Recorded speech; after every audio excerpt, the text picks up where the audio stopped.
Hey y'all, I'm Jim Ware from the Rocky Mountain Motorcycle Museum, Colorado crew. Got Hawk over here, Keith behind the camera, and this is 1937 Harley-Davidson ULH.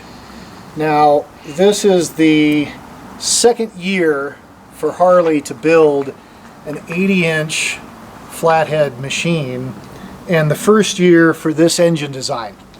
So 1936, Harley built an 80, was the VLH, was different top end, different lower end, and a total loss oiling system. So this is the first year where the new knucklehead design of 1936 was followed with a flathead top end, and this is an 80 cubic inch machine. Pretty rare, pretty unique, and this bike belonged to a good friend of ours. Vince Fredard was his name. Everybody knew him as Scruff. Now, if you knew Scruff, he lived up to his name. He was scruffy, his shop was scruffy, his motorcycles were scruffy. This bike, when we got it, was looked much different, and we'll throw some photos up here for you now of the bike as it was when we got it. Anyway, you can see the bike is just painted gloss black. Had a lot of non-37 parts on it, and there's a reason for that, and I'll get to that in a minute. But the biggest thing about this machine, as you're seeing it in the photos, was it was put up and stored for a long time, and that's because the frame was broken in so many places. The reason the frame was broke was because Scruff rode that bike so hard. And I can remember riding with him, racing up Ute Pass, and you know, dragging the footboards, and I heard stories from his widow about jumping the motorcycle over railroad tracks and so forth. But these early frames were not strong in some of the right places. And you got to remember, in 1936 was the first time they built a frame like this. So as they went through 36 and 37 and 38, there was a lot of mid-year changes and a lot of things that were upgraded, and upgrades that were made by the factory that they just had the dealers take care of. So if a bike came into the dealership to get tires on it or some other service, they'd go ahead and upgrade the frame. The open brake stay, the small tube, strengthening tube underneath the fuel tank, gussets here and there. These were all parts of the frame that broke, and they broke regularly, and especially back then when guys were riding these bikes mostly on dirt roads. So in the process of doing this bike, we identified at least 5 different 1937 frames in different configurations that had been made. This frame had actually been fixed twice by the factory, and what we found was underneath the seat here, there's numbers stamped here and here. When the Harley factory would get a frame in to be repaired, they would stamp a number here and here. Well, on the second time they did it here, on the first time they did it here, but that showed that the bike had been wrecked and the frame had been repaired by the factory. So when we got the bike from Shelley, Scruff's widow, it had a 41 and later fork on it. As I said, you know, the frame was broke.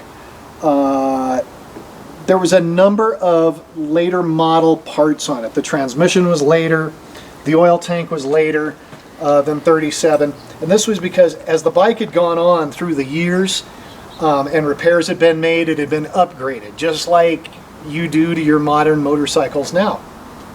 What we were able to do with this bike as a tribute to Scruff was to get it all back pretty much to 1937. So now it has a 37 only fork. It's got the proper stepped hubs on the wheels. It's got the proper front brake, and the amp meter, which was broken, and the oil pressure switch, which was missing. A lot of very unique things. the other thing that we did was, you know, Scruff would have never had a restored motorcycle. He was not into shiny and fancy. He was into rough and scruffy, okay?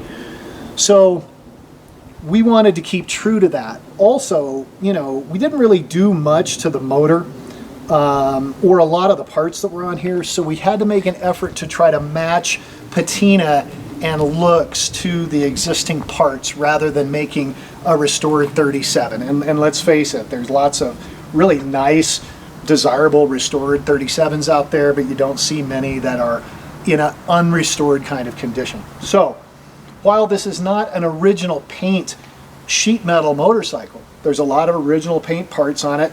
You'll notice this oil tank, one of the nicest 37 oil tanks we've ever seen.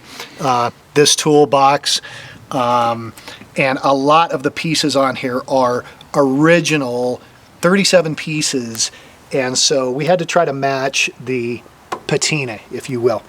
So this is a new paint job that we sanded through and made look old.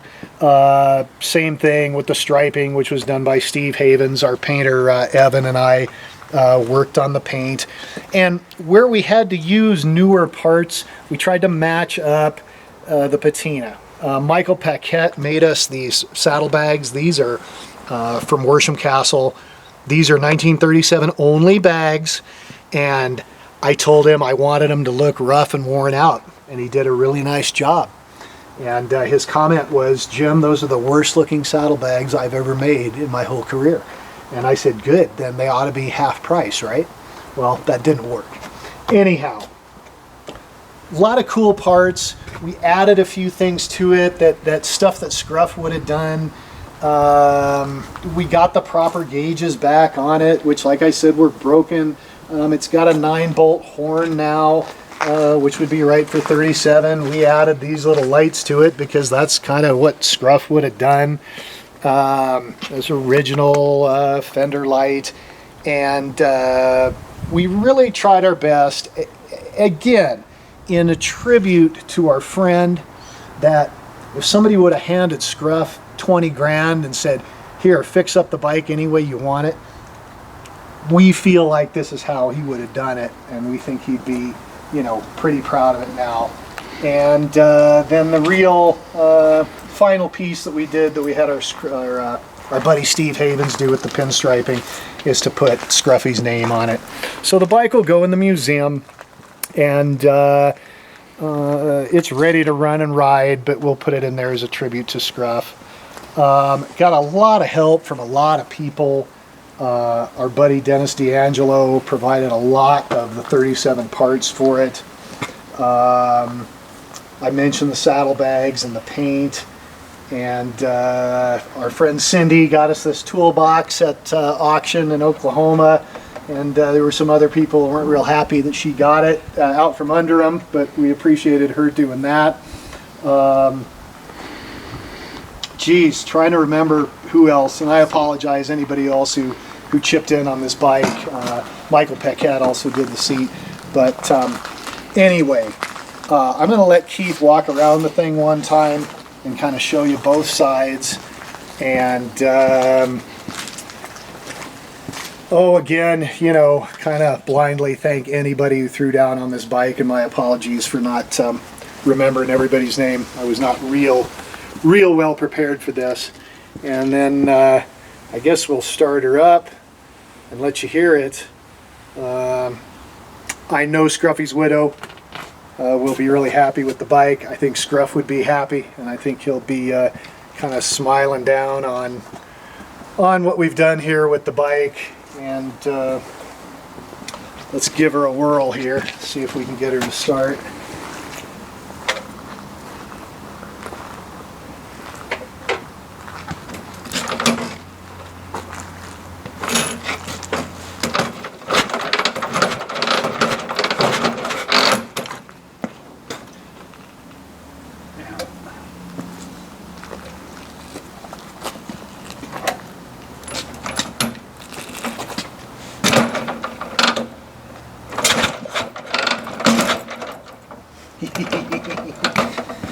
Take a little timing out of it.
All right, so there you have it. A couple more I remembered.